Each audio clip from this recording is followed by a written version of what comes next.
viens vite avec moi, oui, à la campagne, oui, à la campagne, oui, à la campagne. La campagne, Claude François qui chante la campagne. Eh bien justement, grâce à Marie-Dominique que je salue, Julia également, Patrice, on va partir, grâce à Marie-Do, découvrir 2 adresses. 3. 3 ? Ah ben moi j'en avais 2. Alors écoutez, tant mieux, je préfère 3, c'est encore mieux. On va faire le plein de chlorophylle. Exactement. Il va se mettre au vert ce matin. Alors la première adresse, elle va être idéale pour les Parisiens, elle n'est pas du tout loin de Paris, elle est dans la forêt de Rambouillet. Alors pour les fauteux, s'ils connaissent un peu, c'est tout près de Clairefontaine, au milieu des haras et des chevaux. Et là, c'est un nouveau concept, c'est quelque chose entre le club de vacances très haut de gamme et les lodges, vous voyez, oui. mais au milieu des chevaux avec plein d'activités en forêt.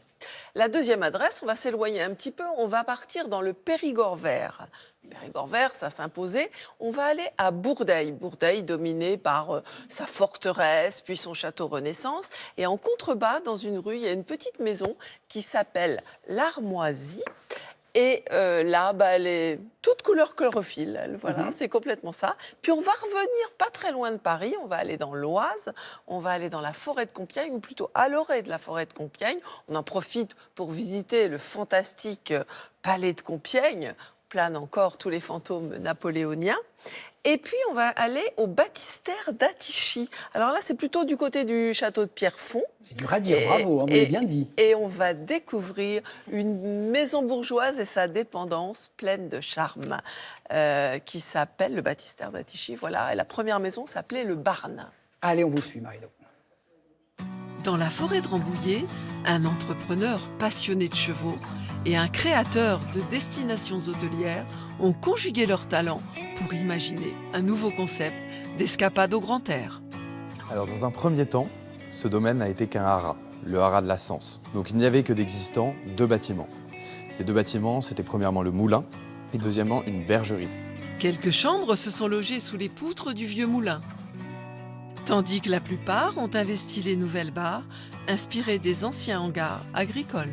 Donc nous avons décidé de reconstruire des granges dans lesquelles nous avons inséré les chambres. Ces granges-là nous ont donné le nom de l'hôtel, le Barn. En anglais, le Barn signifie une grange.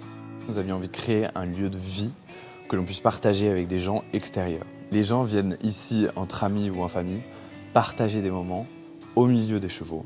On a des activités équestres qui s'adaptent à tous les niveaux. On a du vélo. Nous avons aussi de la pêche, parce que nous avons un étang qui est situé au milieu de l'hôtel. Nous avons aussi du tir à l'arc et des activités qui varient en fonction des week-ends. Toutes nos activités sont en référence à la nature. Nous pouvons organiser des découvertes de survie dans la forêt. Jean Rochefort venait ici monter à cheval. Et en hommage à ce monsieur, nous avons décidé de nommer le manège à son nom. Toujours couleur chlorophylle, mais au cœur du Périgord vert. L'Ambroisie vit sous l'ombrage tutélaire du château médiéval de Bourdeil et de ses jardins.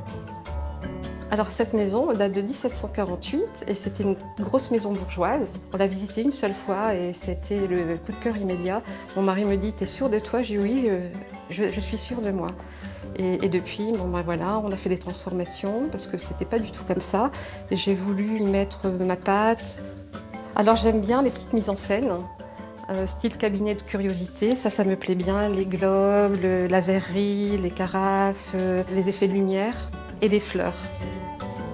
J'ai l'impression de faire rentrer le jardin dans notre salle à manger.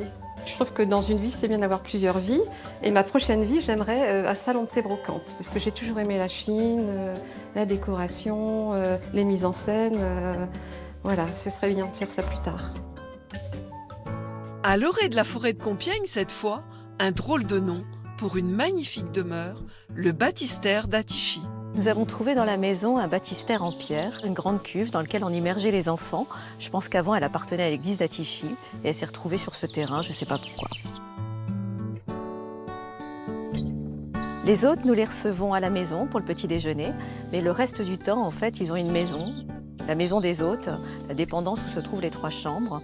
La maison a la chance d'avoir un grand parc avec beaucoup d'arbres, donc je voulais absolument faire un clin d'œil à tout ce vert qui nous entoure.